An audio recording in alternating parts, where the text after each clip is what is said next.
Today, we have the legendary Jim Butcher with us. I'm absolutely thrilled to welcome one of the biggest names in urban fantasy to the show, Jim Longshot Butcher. He needs no introduction, but I'll just say that he's sold millions of books. He's a multiple Hugo nominee. He's hit #1 on the New York Times list more times than most authors publish a book. And somehow he still finds time to be one of the nicest and most generous people in the writing community.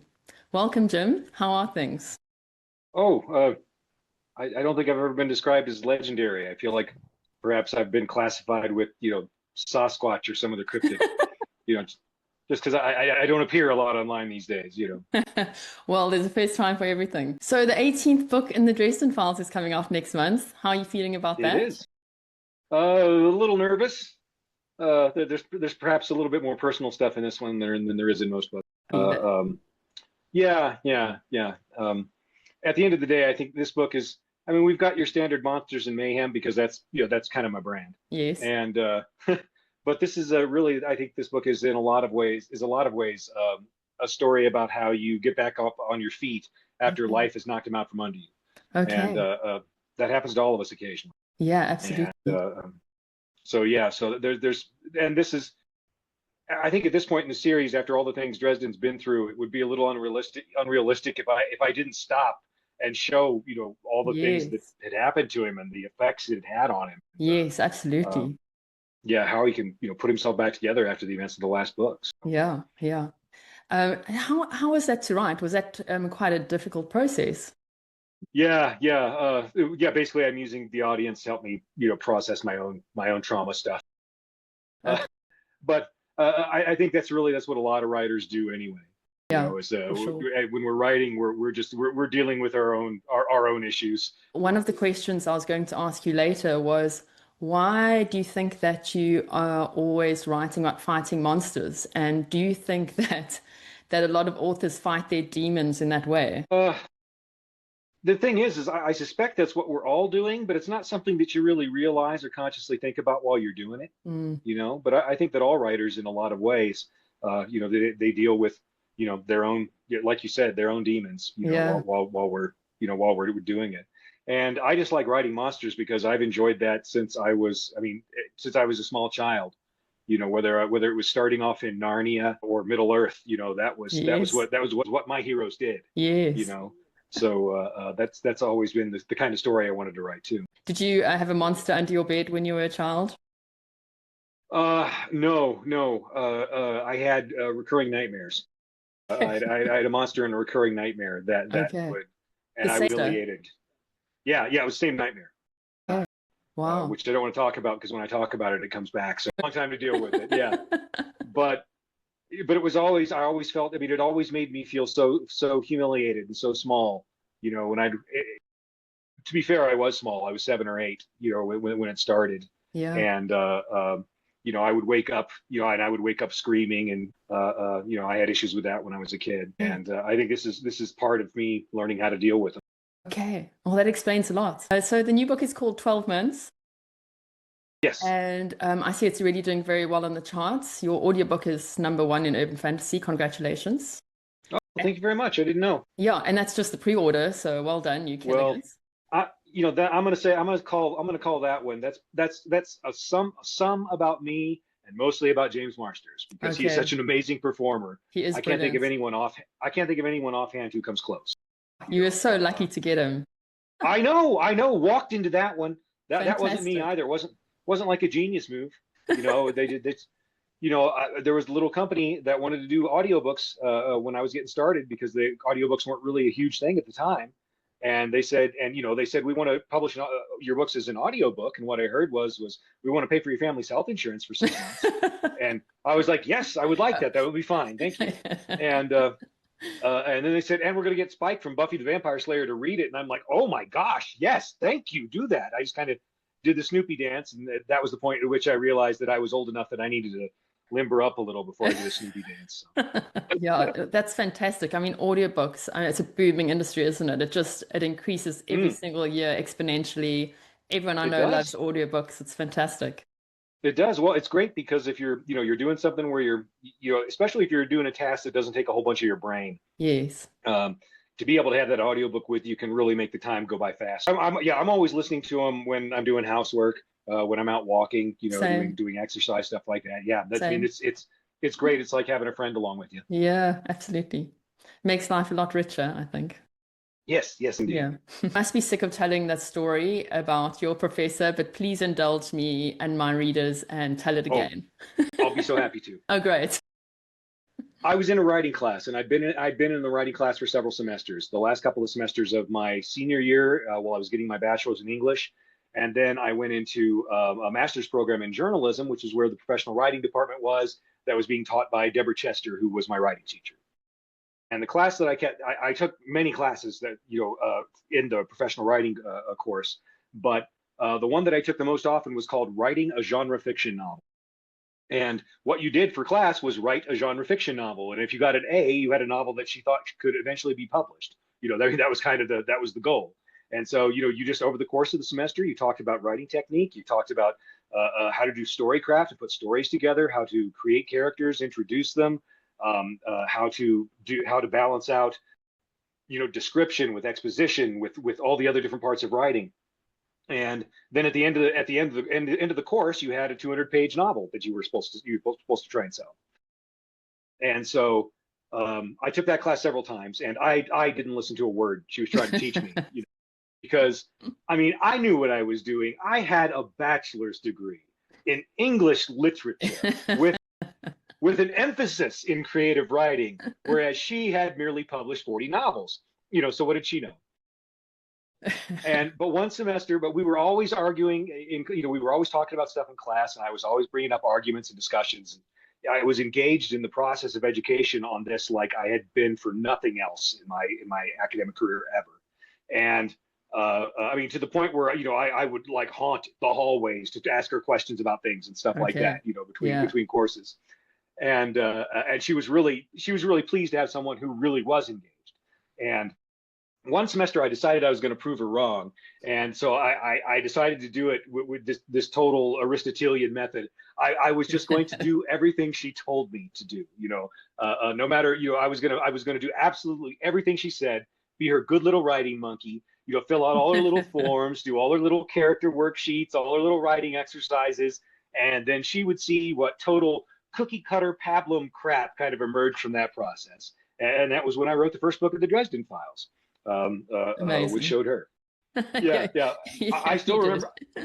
I still remember the day that I walked in with the first 25 pages of the Dresden Files, the first two chapters, and I handed them to her. And it was in a consult course at this point where I would go in once a week for 45 minutes, and she would read my stuff and we'd talk about it. She would give me pointers. And so I brought it in and she read it, and I was just kind of, waiting, very, very, I knew she was going to, because she did not believe in not preparing her students for the real world of publishing. So when she gave you critique, she gave it to you flat, she gave it to you honest, she gave it to you blunt.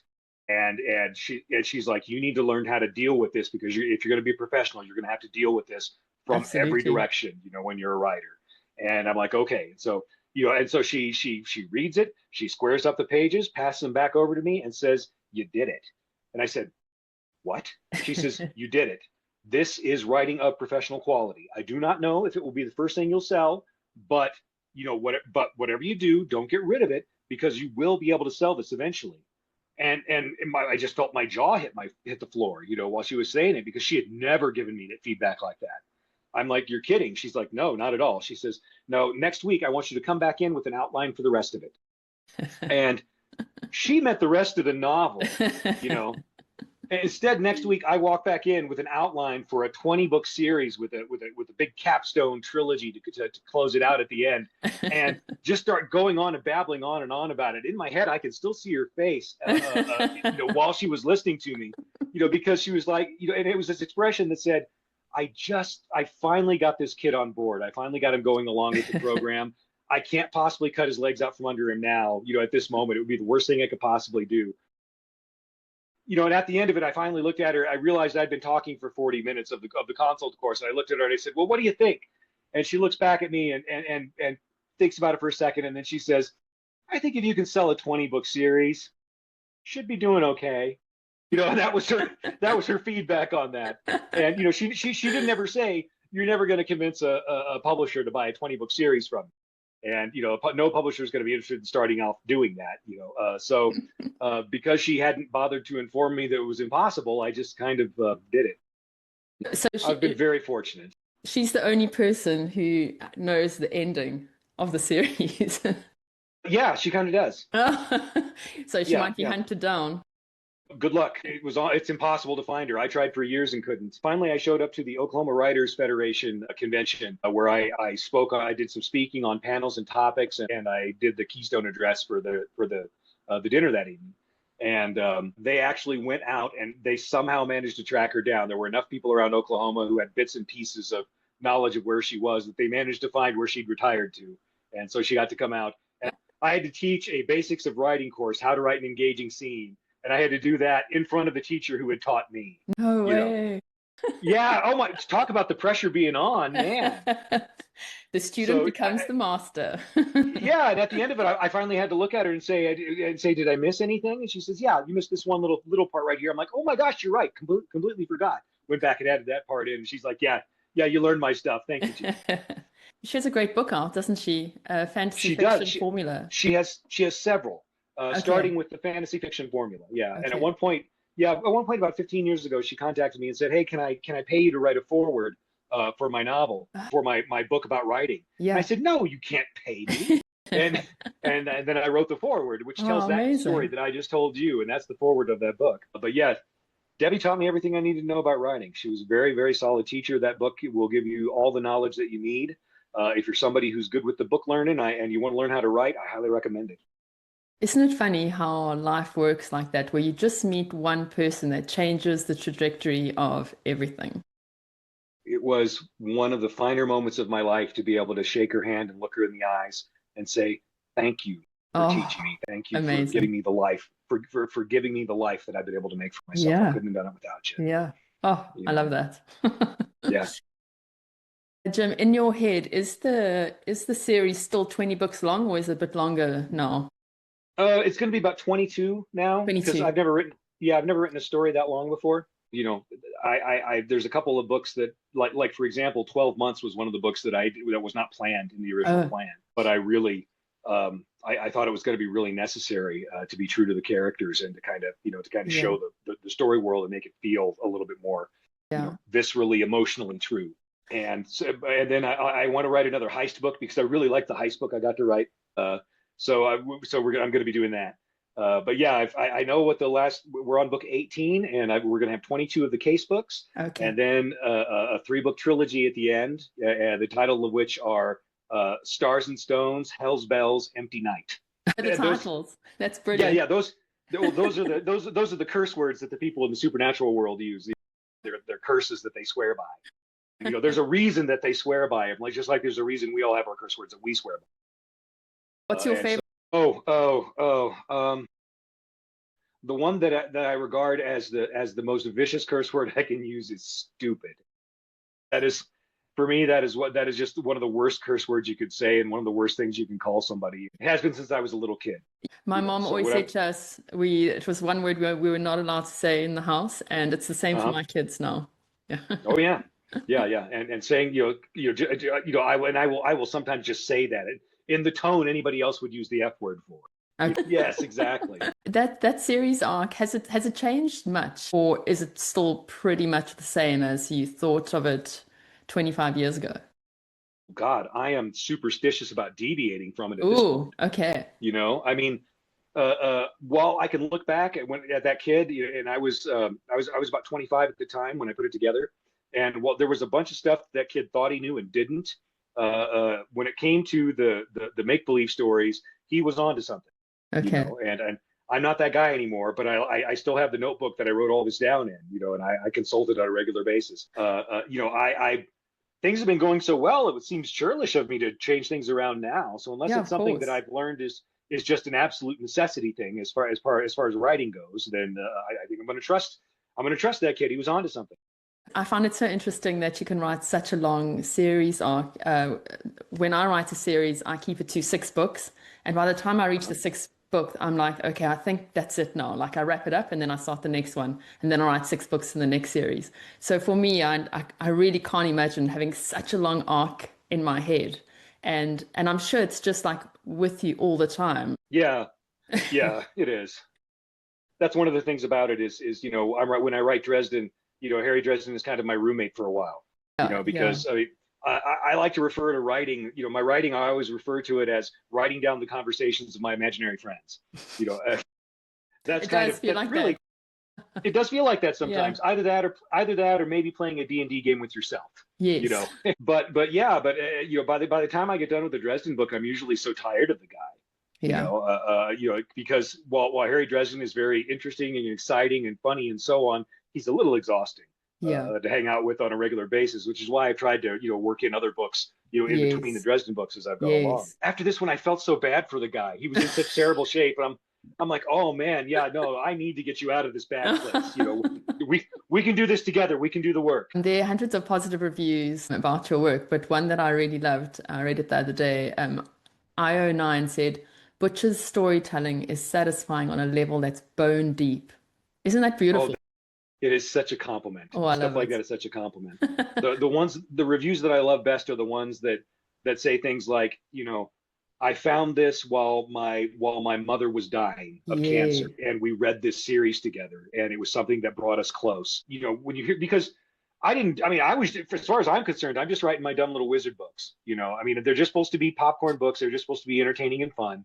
I mean, I want to make it like really, really good popcorn, the best popcorn I Yes. actually can. Yes. But I know that's what I'm writing. But to hear that, to hear stories about I met my wife because we both love Dresden Files books, Oh, or and to hear stories about people coming together as a result yeah. of my work, that makes me go, oh man, Oh, I never meant to incredible. do it. Don't give me credit for that. I never meant to do it. I was just trying to feed my family. I was just trying to have a job where I didn't have to wear a tie. But You deserve the well, credit well, because you write what I call frictionless fantasy, which is oh, like the ultimate in escapism, right? There's nothing there that takes you out of the world. It's and I think if you can allow someone that complete escape, I think it really is such a gift to the world. So I think yes, that's incredible. yes, yeah, yeah. Tolkien, I think, was once accused of escapism and of writing escapism as though it was something horrible to be doing.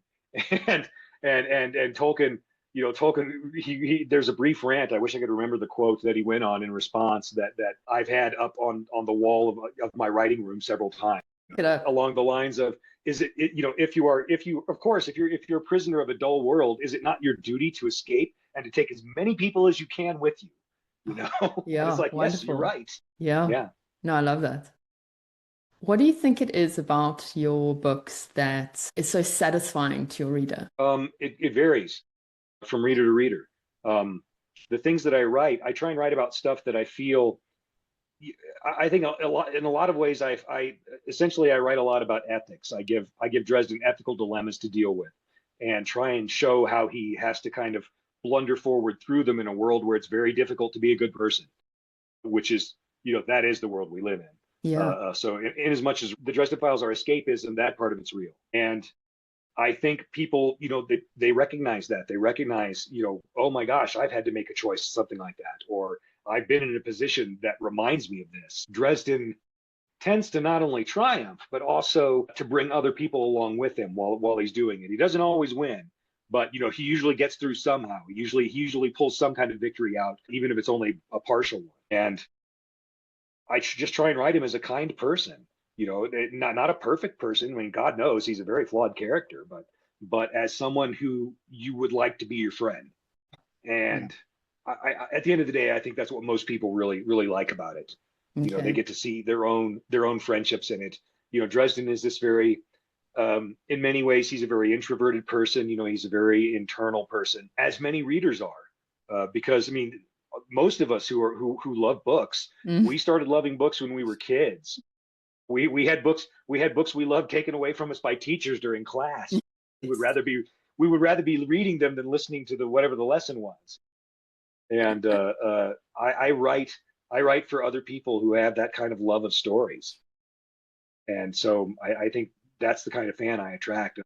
I think that's because, they love going back to that place. They love going back to that world. They love being the one that stays up till 3 a.m. to finish a novel because it was Yeah. just too good to put down. And that's the kind of story I want to write, and that's what my whole craft technique is built around writing like. So we've got a lot of things in common. We both grew up reading Lord of the Rings. Uh-huh. We both love Maine Coons. And talking about cats, I know you have talking cats in one of your books, and I was wondering if you have read Dungeon Crawler Carl. I haven't yet. Oh, but you must. I've got it on. It's on my Kindle list. Okay. It's number 3 in the queue right now. Okay, good. Yeah, I did, and I got to meet Matt Dinniman, and he's hilarious. I'm meeting him in March. I'm so excited. We belong to the same mastermind, and we're meeting in New Zealand for a conference. So I'm super excited. Ooh. Yeah. Oh, well, say hello for me. I will. Thank you. We also both wrote our first book in 4th grade, and we both have a son named James. Oh, I see. Yes. Yes, my son. I'm so proud of him. Yeah, I was gonna say you've obviously achieved a hell of a lot by raising your sons the way you did. You must be so proud of him. Should we quickly talk about his books? James writes. He started writing urban fantasy. He's got ideas for other books that I think are fantastic. I mean, Okay. I've read the beginning of several other novels that he's got going that he's gonna want to publish eventually. And his imagination for creating worlds is it's so hard because I look at his stuff and it's so cool and it's like, oh, I want to steal that. I can steal it from anyone else, but not from my son. Not from your own son. Not from him. But he's got a very wry sense of humor. He's got very much an independent outlook on the world. We have discussions about stuff all the time, and we think very differently about things. Okay. But I love hearing what he has to say and why he has to say it. I'll ask him, why do you say that? He's an extremely intelligent kid. I think he's a better writer at this point in his career than I was at the same point in mine. I could maybe take a little credit for that, but I'm going to have to give a bunch of it to Sanderson because Really? James he studied a lot of Sanderson. He watched all his online courses and just kind of religiously, going through it and taking notes and so on. And but he's learned from me. He's learned from Brandon, and his writing style, I think, is also a very readable style. As he develops, I mean, eventually I'm going to be riding on his coattails. I mean, that's how it's going to be. I honestly think he's going to be a bigger writer than I am in time. Oh, you must be so proud. I mean, I can't even imagine how that feels. Oh, none of my shirts have buttons left. My chest swelled up so much. Oh my God. So I've got 3 kids under 14. What parenting advice do you have for me? The most important thing you can do is when your kid expresses an interest in something and they like it and they want you to come see their thing, even if it's something that you don't like at all, they're not saying, come do something that's not fun and that you don't like at all. They're saying, I want you to come do something with me. Yeah. And I think that is like the main thing about parenting. I did that with James with console games. I was not a console gamer guy. I was a PC gamer guy. I tried to raise him right, but I don't know, he went wrong somewhere. And he still plays PC now, but he was a big console gamer back in the day. So finally, he was so excited about this game called Halo, and so finally I had to learn how to use these tiny joysticks and buttons and everything so that I could do it with him. And it turned out to be all kinds of fun. But the point is meeting your children where they are is just one of the most important things you can do. When you do that, you're not telling them, I like this thing that you're into. You're telling them, I love you so much. Yeah. And that is what's really being said. And that's the number one point of parenting advice I could give to anybody. I love that. My 11-year-old has just only now discovered tabletop role-playing games. And he's fallen in love with Hero Quest. So I've bought a box for Christmas, and hopefully we'll be playing around the table. That's a classic. Yeah, that's a classic. Would you recommend any others apart from Hero Quest? Oh, there's all kinds of fun games to play. There's a game called Zombicide that is essentially I'm writing that down. Zombicide, and it's like lots of little miniatures, and you play on these little maps, and you play heroes who are trying to get through a horde of zombies into a dungeon to accomplish things. But there's several different flavors of it. So they also have like Marvel Zombicide, where you're playing Marvel superheroes versus zombies, and and all these different they have these different versions of it on in several different genres. So whatever genre it is you like, you can go play it that way. Okay, brilliant. Thank you. I had your baby, professionally speaking. Oh, what happened? You're a surrogate father. Jim. Because I read Stormfront and I immediately launched my own urban fantasy series. My first character was a mashup of Buffy, Harry Dresden, and Jessica Jones. Ooh, very nice. She's a female wizard detective in Johannesburg. That's where I grew up. And she has notches on her bedpost of her vampire kills. So, Nice. so congratulations. Oh, thank you very much. Thank you. And as a little nod to you, there's an important address in the book, and it's Dresden Drive. So I thought I would just let Oh, you yes. know. Thank you very much. Thank you. Can we talk about your writing process? When I sit down to write a book, the very first thing I do is to write the story question of the novel. Every story is essentially a question. And that question is, when something happens that changes this character's status quo, he sets out to set things right and to restore balance to his world. But will he succeed when antagonist gets in his way? And so you can break every story down into that question. You know, when Frodo Baggins inherits the world destroying ring of power from his grandfather, he sets out to destroy it in the fires of Mount Doom and defeat the Dark Lord Sauron forever. But will he succeed when all the forces of darkness, you know, come out against him in order to stop him? And that's the basic question of the Lord of the Rings. Yes. And you know, eventually the answer to the story question is generally speaking yes, unless you're writing a tragedy, in which case the answer is no. But either way, you have to be able to set up why that yes happens, why that no happens. Yeah. Would that story question be the same as when you write the blurb for the book? Would that kind of be the last? Yes. Okay. I mean, when they ask me for a blurb, because the publishers still do, hey, could you write us a blurb, you know, for the book so that we can pass it up the line, you know, to people up the line in publishing. I'll say, yeah, sure. And then I just write the story question and I hand it to them. And I mean, it's really kind of simple as that. It's a brilliant beginning technique. And after that, I decide where the book's going to begin. I decide where it's going to end. I know where there's going to be a big flashy bit in the middle. It's going to be kind of a big high point in the middle to kind of get us to bridge the way through. Yes. And then I know half a dozen jokes or scenes or something that I want to write in along the way. And once I've done that, I just settle down and start writing. How long does it take you to write an average book, or does it vary so wildly that it's like asking how long is a piece of string? Yeah, something like that. Okay. The average book takes me between 4 and 9 months to write, although they've taken me a lot longer. This most recent one took me a couple of years, okay. Or maybe even a little bit more than that, you know, because some life stuff got in the way. Yeah. But when I'm working steady and on a regular basis and doing my best work, it's between 4 and 9 months. How do you handle the pressure of, I mean, you have so many fans. How do you handle the pressure of readers asking when the next book is out, especially if a book's taking longer than expected? Oh, it's hard. I go hide mostly. So yeah, I really feel the Sasquatch analogy is apt. Yes. You know, people, when's the next one going to be done? I'll tell them, oh, it's this far done. And I recently took inspiration from Sanderson, who puts up on his website, you know, how the progress on the book is going. Oh, brilliant. So now I can, yeah. So now, I mean, you can go to my website and see, you know, the next book is 28% done at the moment. Oh, that is brilliant.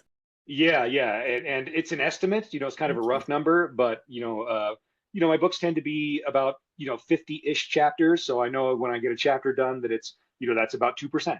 Yes. And so I can put that down. And that way fans that takes care of most of it. Okay. Because then at least they can see the progress. Exactly. Yes. It's moving. Things are happening. Yeah. Do you think anyone tries to like move that slider along with their own of course, mouth? Yeah. Well, I mean, it's never going to be fast enough, is it? No. I mean, it takes long enough to write a book to write a good book is a significant effort. I mean, it's quite a marathon, and you got it takes a lot of fortitude to go through the process and get that Absolutely. done. If you've done a good job, the reader wants another one right now. Immediately. All of us, when it comes to stories, every single one of us is a little kid. And when you read a story to a little kid and they love the story, the first thing they say is again. Yeah. And that's what you kind of have to deal with, even with grown-ups. We don't do the same story again. We do the next one in the series, but we bring back a lot of the same elements and characters so that it's like we're doing it again. It just looks a little different because we're grown-ups, and we couldn't just do the same one again and again, could we? And what's your writing process in as far as, so you write the first draft, and then how often do you rewrite? Do you rewrite it all? Do you make loads of edits or just light edits? My writing process is pretty front-loaded. I like to compare when I'm writing a chapter, I'll sit down and think about it for a while, and I'll start putting all the elements together in my head. And I'll start getting the words down and the setup for kind of the basic outline of the chapter. But it's really hard to finish it until I can see the whole thing in my head. And then once it crystallizes, it'll be like, aha. And then the rest of the chapter just flows real quick and easy. On a really good one, I think the best I've ever done is about 6,000 words an hour. Wow. I did. That was that Christmas short story that I did. That was the send up of Dickens. Harry with his three visitors on Christmas Eve. I wrote that one in about 75 minutes because it was just something that hit me as an inspiration, and I wanted to give it away to people for free on Christmas Eve, because there's a lot of people on Christmas Eve who were very lonely and very sad sometimes. Yeah. And it's just one of the worst times of the year to be sad and lonely, and I wanted to give them a nice surprise. And I just realized it and started sitting down, and it just flew off my fingertips, and I put it online as quick as I could. Amazing. Was your keyboard on fire afterwards? It might have been, yeah. But yeah, that was just. I like to compare my writing process to like the samurai painters. They sit down and they dip their brush in the paint, and then they stare at the paper and they stare at the paper and stare at the paper, and then they go, force, like that. And that's kind of the way I try and write. And then I work with a group of beta readers, and as I finish each chapter, I send it to the beta readers, and then I take their feedback into account as I'm doing the next one. And basically there's just an online form. They can read the chapter, and there's an online form that says, okay, what did you like about this chapter? What did you dislike about this chapter? Do you have any questions about this chapter? And I use that to sort of diagnose what I've done correctly and incorrectly, because sometimes they dislike that this horrible thing happened to a character, and it's like, you're supposed to dislike that. Great, that worked. Or if they had questions, it's like, oh, I didn't explain that very well at all. I need to go back in and add in a little explanation. And then when I do that, when I go back in and edits, I try and edit it as lightly as I can. I try and, when I'm trying to add things in, I try and add it in with as few words as possible. And I try and write it as lean as I can as I'm writing. That should be a goal for most writers, but I really try and focus on that. So basically, a writing day looks like I get up and I've got a certain number of words I'd like to get done each day. But what I really want to commit to is I want to do about 2,000 words a day. 2,000. So when I get up and start writing, I'll start writing, and sometimes it works great, and I just write the 2,000 words and I'm done. And sometimes it's like, pulling out teeth through your nose, and it's really hard. And I'll only get 500 words done. And if that happens, I'll go, okay, that's fine. It's 500 words, but you know what? We're going to get up, take a break, go do something, go do some physical activity, or play a video game, or just do something to get me and my head into a completely different space. Yeah. And then I'll come back in the afternoon and sit down and say, okay, let's try again. And maybe we can get to 2,000 now. And sometimes it works great, and the 2,000 is done. And sometimes, I can only get the 500. And then it's like, okay, take a break, relax. We'll try it again this evening. And then I'll go, and then that evening, if it's not done by then, I'll go in before bed, and I'll start writing again. And and if I get to 2,000, sometimes that works great, fantastic. I've done my job for the day. And if not, and I only get to 500, I still got 1,500 words done that day. That ain't bad. Yeah, and that's kind of when I'm on my writing pushes, that's how I set myself up. Okay. So I have 3 different times I set aside that I'll be writing at this point. And is that Monday to Friday? Do you take weekends off?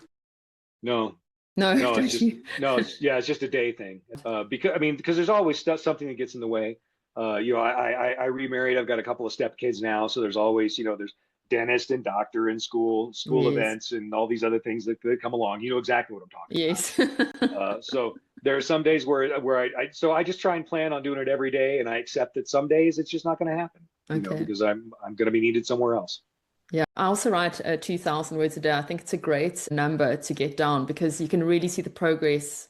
Like the progress really clips along, and it's so satisfying. It feels good. Yeah. Yeah, and you feel like a worthier person. It's like, I did this today. Yes, I made something today. Yeah. I love your beta process. I've never heard of an author going chapter by chapter like that. That's interesting. Well, I like to do that because that way I try and make sure that at the end of every chapter, the beta readers are wanting to read the next chapter. Like, so I plan it out so where, where I'm going to have my reveals and my twists or moments of tension that I leave at the end of the chapter. So the beta readers are like, where's the next one?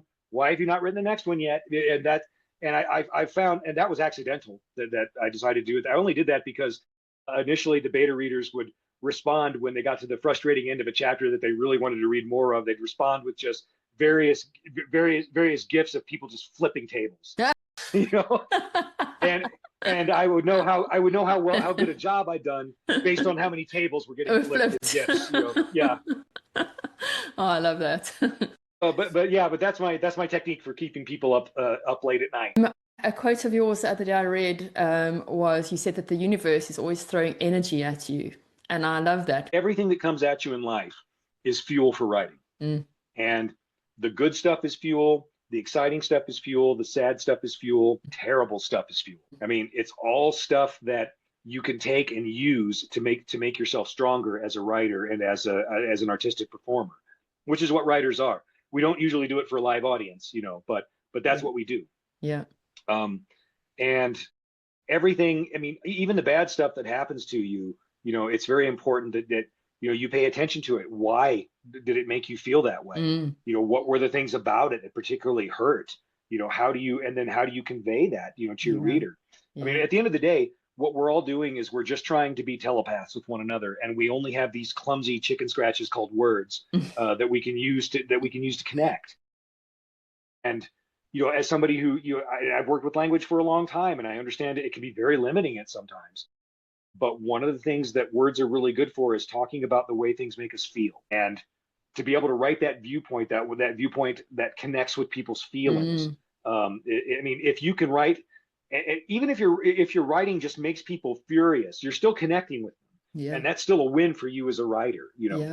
So if you can, and the whole game is if you can get people to, this is something Debbie Chester taught me. She said the business of writing is the business of manipulating people's emotions. Yeah. And I hated that when I heard it.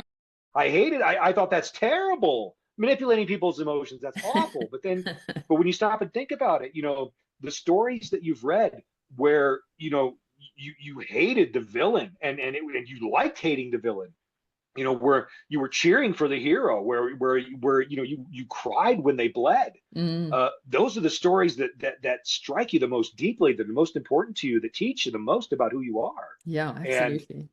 And those are the ones that are most worthy. And so, and it took me time to understand that, but that is part of our business. And the way that you do that is you go out in your own life and you have experiences and you use those to connect people, because there's going to be people who've had similar experiences. And I'm not talking about, you don't have to go skydiving or something like that, swimming with sharks to be able to write about swimming with sharks, but and you don't have to spend a bunch of money to do it either. I mean, I've often told writers, I tell you what, go out to the country sometime, find a place where it's okay for you to be there, go out to the country sometime, sit down with your back to the woods, around sundown, and just sit there with your back to the woods and wait for it to get dark and watch how it makes you feel, and take notes about how it makes you feel while you're out there doing that, because you start hearing things and things start happening.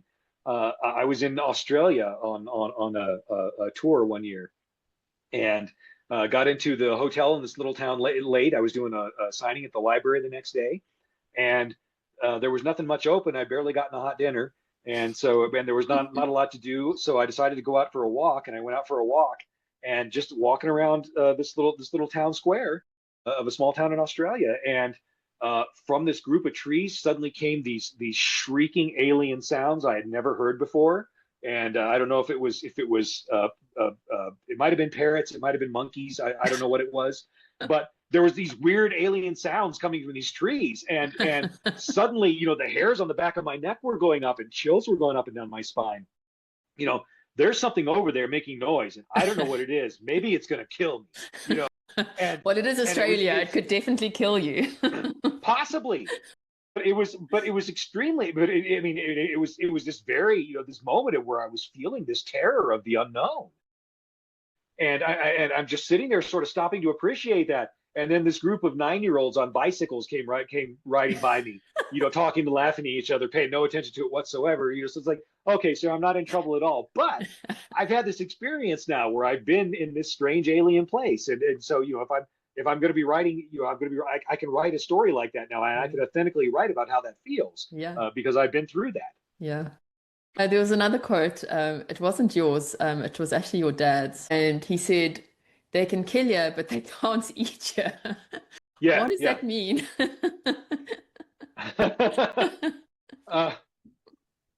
My father grew up in a very different place in a very different time. He grew up on a different planet, in fact.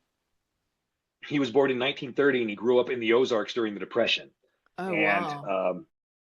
yeah, it was and he was from a very poor family. They were subsistence farmers. When he was 5 years old, his grandfather taught him how to shoot so that he could go out and hunt game. Mm. And so he's like, "Here's your rifle. Here's 5 rounds. You come back with 5 rabbits or 5 squirrels, or you get a beating." And that was what his grandfather taught him. And so my father got very good at hunting and shooting very quickly. Wow. And he grew up in a very difficult situation because his parents were violent alcoholics. And there are people who say, "I can't believe your grandfather was that cruel." And I'm like, no, the cruel thing would have been to not teach him how to survive on his own in the situation that he was in. Yes. That would have been the crueler thing. There were not good options at that time. And so, so he had a lot of conflicts with his parents, and he would vanish for days at a time to go hunting and come back. When he was a small child, he was rambling around the Ozarks. So he came from this very different world. And so one of the things that, that was kind of one of his aphorisms was, "Well, son, they can kill you, but they can't eat you." And that was just, because that was just to remind me that, yeah, things could get bad. People could come after you, but they were not going to be able to completely destroy you. Okay. And that was, there's a lot of things that he said that were like little sayings like that, because he was not a man who spoke very much. He grew up from that into becoming a kind of a minor criminal, hanging out with the kids of mafia. When they moved from the country to the city, he hung out with mafia kids. Oh, wow. And then after that, he wound up in the military, which seems, I think he was probably one of the kids that was given a deal: you can go to the army or go to jail. Yes.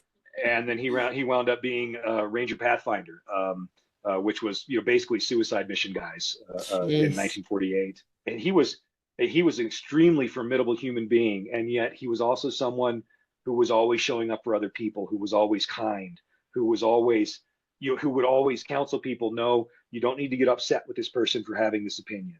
Yeah. It's like, listen, yeah, he doesn't see things the way we see it, but you don't blame a blind man for being blind. You just have to kind of accept that that's part of his limitations, and you try and love him for what he is and forgive him for what he isn't.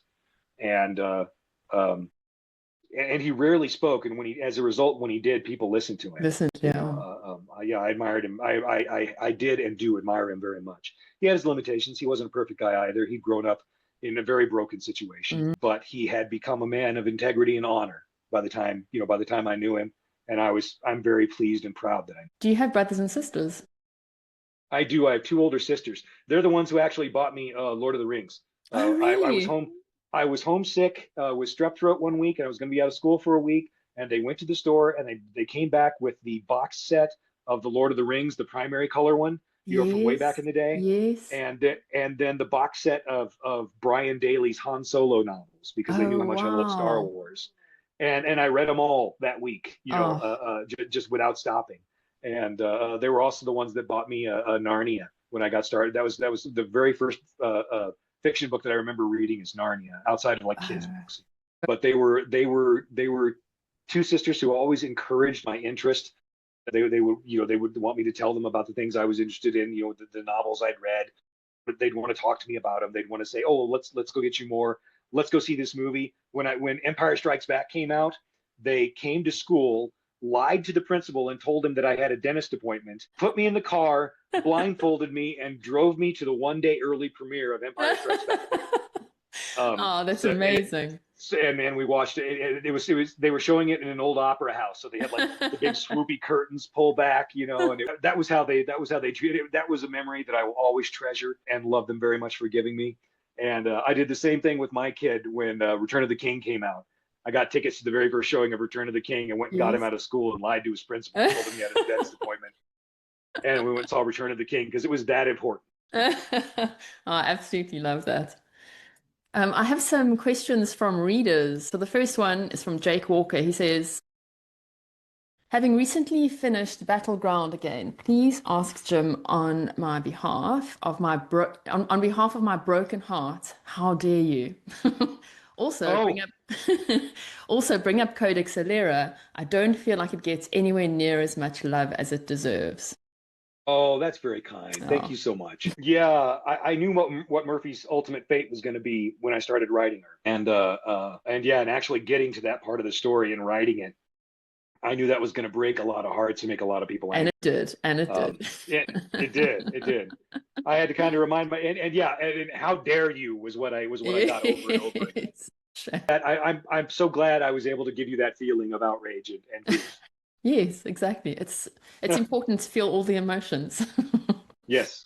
Okay, Walter Sullivan says, I'd love to know if the White Guard is an incomprehensible monster rather than an old white guy as depicted in many mythologies. Yeah, the White God is that's actually something that is a concept that I borrowed from Sikhism. The Sikhs believe in one universal God that we all see different parts of, but the God himself is too big for us to see him all at the same time. So that we're all kind of going toward the same place. We just don't know it because we're humans and we're very limited. I like that. I created a God who was the creator of the universe, who, in this particular universe, the creator's job is not to determine that things are good or evil or to make good or evil things happen. It's his job to create this universe where things happen for you to learn how to deal with stuff. And so, he's this God that the Almighty is how he's referred to most often in Dresden. But he's kind of a very libertarian God. He's kind of stepping back and saying, listen, here's the universe. I made it for you guys. What are you going to make out of it? Yes. And it's not that he's an old white guy with a beard or anything like that. It's just that, he is this force of creation, and then he created it. And now it's his creation's turn to decide what the universe is going to be like. Okay. And how to deal with the good and the bad that comes in it. He also asked if the White Council distrusts Dresden partly because he uses a blasting rod. It's a tool used for demonology, and so I want to know if Jim thought that far ahead or if he just gave it to Dresden because it looks cool. I was disappointed in a lot of wizard characters that I was reading because they tended to be the subtle wizard, the wise wizard, the one who uses, like little psychological tricks and so on, rather than doing stuff. And what I'd always wanted to read was an action wizard throwing fireballs at bad guys. Yes. And so that was kind of why I created him and gave him that. Yeah. Yes. And since one of the writers that I'd been reading, was Dashiell Hammett, that had helped inspire the Dresden Files. He was one of the hard-boiled guys I took inspiration from. And he had characters who referred to their guns as a rod all the time, And so I said, okay, why don't I give Dresden a literal rod, and we'll go from there. Okay. They don't distrust him because he has a blasting rod. They distrust him because of how much he uses it. Okay. Kim Dillinger says, does Jim ever plan to revisit Karna? That's the world of Alera. Alera is a land within the world of Karna. It's entirely possible I'll go back there someday, but I've got so many stories, I'm going to have to live to be about 112 to write them all. It's a problem. Yeah, there's a bunch that I want to write, that I want to get written. So, I'm kind of on this kick of I really want to get this Dresden Files story. It's got a beginning and a middle and an end, and I want to get to the end of it and make the best end of it that I possibly can, so that then I could go into some other story worlds and do some other things. It's possible I'll go back there someday. I don't know, maybe if I have to pay off my gambling debts or something. Should I take up gambling? It's never too late, Jim. It's never too late. Okay, the next one is from Mel Skinner. She says, what is your greatest source of inspiration? Oh, well, I'm basically a nerd. And I've been, I started playing D&D in first grade. much to my very conservative mom's horror at the time. I've been reading books since I was young. Star Wars was the first movie I remember going to see, the original Star Wars episode 4 Star Wars. All of that, all of those worlds of imagination are the ones that have grabbed me. For the Dresden Files, I think Buffy was a very strong influence. I think the Hammer vampire movies were a very strong influence. Star Wars obviously was huge. Lord of the Rings was huge. For my actual writing process, the most influential thing I watched was Babylon 5. Yes. Science fiction series from the 90s, which Yes. that was a series that started off story arcs in season 1 that didn't wrap up until season 5. And that was such an audacious thing to do at the time when you never knew if you were going to get another season or not. But the long-term storytelling of that and the way it builds its characters and shows their growth and development and shows them change as people as they go through is, I still recommend it for all up and coming writers. If you haven't watched Babylon 5, go watch it. Okay. You will learn things about how to do characters well if you watch that show. I am writing that down. I've heard so much about it and I've never watched it, so thank you for that. Very well. Michelle Harper says, please tell him that he's my favorite author in the world and I'm so pleased and grateful to read his books. That's sweet. Hey? Oh, that's so sweet. Yeah. Thank you. Cheryl Isaac says, are there more Cinder Spires books coming? Yes. Yes. Yes. Excellent. I'm writing the next Dresden right now. My goal is to have it done sometime early in the new year. I'd like to have it finished before I leave for the tour when the book comes out on the 20th, but I don't know if I'll quite get there. Okay. But I want to have it finished, certainly by Valentine's Day. I would love to do that, yeah. Okay, and then after that, I'll be starting on the next Cinder Spires book immediately after that. Brilliant. Okay, I'm sure she'll be very happy to hear that. We are so close to the end, Jim. Can I just ask you a couple quickfire questions? I'll try and keep it short. You can erase one movie from existence forever. Which one do you choose? Well, that's so hard. I mean, there's some movies that should just never have existed.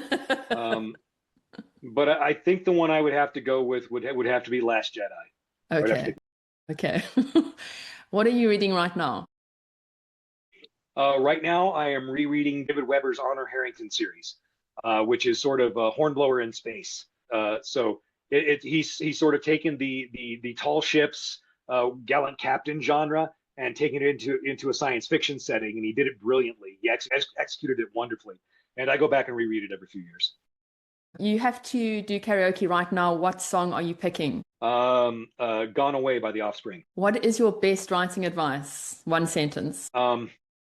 Quit talking about it and do it. What is the bravest / stupidest thing you've ever done? That's a tough one. There's been a lot of stupid. The difference between brave and the difference between brave and stupid is just the outcome. I'll give you the most recent one. I was whitewater rafting with my sister, and we hit a rough part of the river, and she was in the seat in front of me. And I saw her starting to pitch over. So I reached forward with my left hand and kind of pushed her back like this so that she would stay in. But I wasn't secure enough in my own seating in the raft. And so I pushed myself out into a 37-degree river where I wasn't wearing a wetsuit. And I was extremely fortunate that I was at a part of the river because I had about 90 seconds before my body started shutting down. Wow. I knew it at the time, so I'm like, okay. And I got my feet out in front of me to make sure I could fend myself off of rocks if there were any in front of me. Made sure the path was clear. Saw the closest side of the river I could get out on and swam to it. And it wasn't like it was a huge river or anything. It was a whitewater river. There are only yards across. Some number of yards. And got out and managed to get out. And didn't even lose my oar. And walked back up. The captain had pulled the raft over, and I walked back up and got in. And they were like, "Wow, that was impressive." I don't know how impressive it was. It probably would have been more impressive if I had grabbed her with my other hand and leaned us both into the boat rather than pushing like that. And you lived to tell the tale. Yeah. Afterwards, the guy who ran the raft service came up to me and said, "Yeah, we really kind of expected something worse to happen. Do you have some kind of special training or something?" And I said, "Well, I'm a professional writer. I write about wizards, so." Yeah. Favorite podcast? Dogman Encounters. Oh. Dogman Encounters is my favorite podcast. It's hosted by Vic Cundiff, and it's about witnesses who come on and talk about their encounters with dogmen, who are basically Sasquatch if it was a werewolf instead, if it was an 8-foot tall werewolf instead. Okay. There are abundant tales about it throughout the United States. I love listening to them. I mean, because you listen to some of the people, you go, okay, I can tell you're doing fiction because I recognize what amateur fiction sounds like. And some people you go, okay, I think maybe maybe bless your heart, maybe you're missing a gear somewhere, and perhaps you really do believe this. And then there are other people you listen to and you go, oh, wait a minute, those are conversational markers for PTSD that you're doing right Oh, there. oh, And you go, oh wow, something happened to you. oh my I don't know God. what, but something happened. And but they're great stories, and I love reading them Do or I you listen to them. do you believe in aliens? I mean, what a waste of space if there aren't any. My gosh. Yeah, I think absolutely. the issue with aliens is why would they want to talk to us? You They do know, not, and that is why we I, have never met them. I think we're a bunch of dangerous monkeys with new. I think they're like, you know what? Obviously, they're going through something. We should just let them. We should let them settle down for. Yeah, For a couple of millennia. yeah, yeah. Do you have a mantra? No, not particularly. There are a lot of like Stoic philosopher quotes that I will apply to myself occasionally. If I had to pick one, I would say the mountain is the way. Oh, The yes, mountain is the way. Because when, yes. when there's a mountain that's in your path, in order to get to where you need to go, the way you need to go is right at that mountain. Well, yeah. What is your most common stress stream? My most common, Stress stream. Do you not I, have I, stress I, streams? I guess not. I guess I don't. When I'm really nervous about something, I'll have a stress stream, like I miss my flight or like I forget to wear Uh, clothes. You don't have oh, anything like that? I do have a lot of comfort movies that I watch. One of the main comfort movies I watch, like when I'm having issues or whatever, is I'll go back and watch Jaws. I like watching that over and over again. There's an awful lot of humanity in Jaws. It's my Um, 9-year-old's favorite movie. She just can't get enough of it. It's so strange. oh, one of the things my wife and I love watching together is shark movies, even the terrible ones. In fact, the more terrible, the better, because we'll Sharknado. sit down and yeah, yeah, exactly. Well, they get way worse than Sharknado. Sharknado's, if Jaws is up here, Sharknado's like right here, and I'm talking about the movies that are like down here. Like Santa Jaws. Movies like that. That does not exist, surely. It does. It does. It's actually quite. It's terrible, but it's actually quite well written. They establish a mythology, and then they start to play with the rules, and they go through. The Santa Jaws, gets summoned by a magical pen that a comic book artist is using, and he can only be hurt with Christmas themed weapons. Whenever he appears, a Christmas Carol in a minor key starts playing, and the characters in the movie can hear it. And so they're once they start figuring that out, they're like, "Oh, the shark's close." But yeah, and then they like sharpen candy canes and stuff like that. No, you're making this up. I'm not. I'm not at all. It's terrible and it's wonderful. I love movies that are like that. You're on death row. What is your last meal? Oh wait, my death row last meal. That's Burger King. Yes, I've loved Burger King since I was a kid. I do allow myself Burger King once a month, and if I was on death row, that would be Burger King. Jim, thank you so much. I just want to remind everyone who is watching that your book is on pre-order. It's out next month, which is January. The audiobook is also available, and you can pre-order it now. Support your local bookstore. That'll be amazing. Your website is jim-butcher.com. Yep. And is there anything else you'd like to say before we wrap up? I just want to say thank you to all my readers over the years who have taken their hard-earned money and spent it on my work. We live in a world where it is almost easier to go get something pirated than it is to actually pay for it. And I understand that you don't have to do that, but you do anyway. Thank you so much for doing Exactly. that, for Mm. supporting artists. And thank you for writing such amazing books that have helped so many people. I think you Oh, are thank very, you. very loved, and thank you for what you do. Oh, thank you very much. It was a pleasure to talk to you today. Pleasure to talk to you. Thank you so much.